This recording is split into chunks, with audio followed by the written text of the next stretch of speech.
தன் மீது உயிரையே வைத்திருக்கிற ரசிகர்களுக்காக ஒரு ரசிகர் மன்ற காட்சியை கூட இலவசமாக காட்டாத நடிகனை பார்த்து சிஸ்டத்தை மாற்றி கஷ்டத்தை போக்க தலைவா வருக, தமிழ்நாட்டின் தலையெழுத்தே தலைவா உன் கையெழுத்தில் என்றெல்லாம் சொல்வது தமிழ்நாட்டு ரசிகர்களின் அறியாமையை அல்லவா படம் பிடித்து காட்டுகிறது.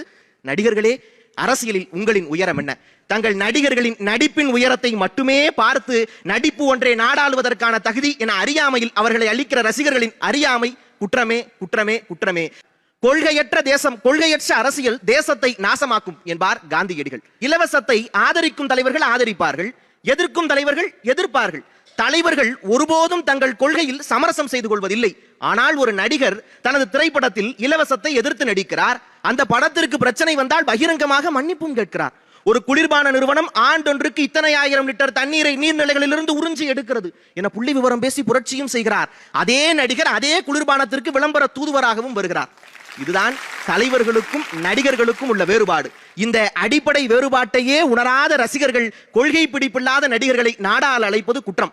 அந்த தவறை நியாயப்படுத்த நினைக்கும் ரசிகர்கள் இதற்கு முன்பு நடிகர்களாக இருந்து நாடாள வந்த சிலரை துணை கலைக்கிறார்கள். ஒன்றை நன்றாக உணர்ந்து கொள்ளுங்கள், அவர்கள் எல்லாம் படங்களில் நடிப்பதற்கு முன்பே அரசியல் பாடங்களை படித்தவர்கள். நடிகவேல் எம்.ஆர். ராதாவிடம் நீங்கள் முதலமைச்சரானால் முதலில் என்ன செய்வீர்கள் என்ற கேள்வி கேட்கப்பட்டது. இப்படி கேள்வி கேட்கிற உன்னையெல்லாம் தூக்குல போடுவேன். நாங்க நடிகர்கள் நடிக்க ஊதியம் வாங்குறோம், வாங்கோ பாருங்கோ கைதட்டுங்கோ கொண்டாடுங்கோ போங்கோ. நடிகன் வேற தலைவன் வேற. இப்படி அவர் சொல்லி அரை நூற்றாண்டுகள் கடந்து விட்டது. இன்றைக்கு தமிழகத்தின் நிலை என்ன? உழைத்தேன், ஊதியம் கிடைக்கவில்லை, உழைப்பதை போல நடித்தேன், விருதே கிடைத்தது என்பதுதானே. பொதுநல நோக்கத்தோடு நாடாள வரும் நடிகர்கள் மீதல்ல என் வழக்கு, அவர்களை சுயநலத்தோடு அரசியலுக்கு அழைக்கும் சில ரசிகர்கள் மீதுதான் என்னுடைய வழக்கு.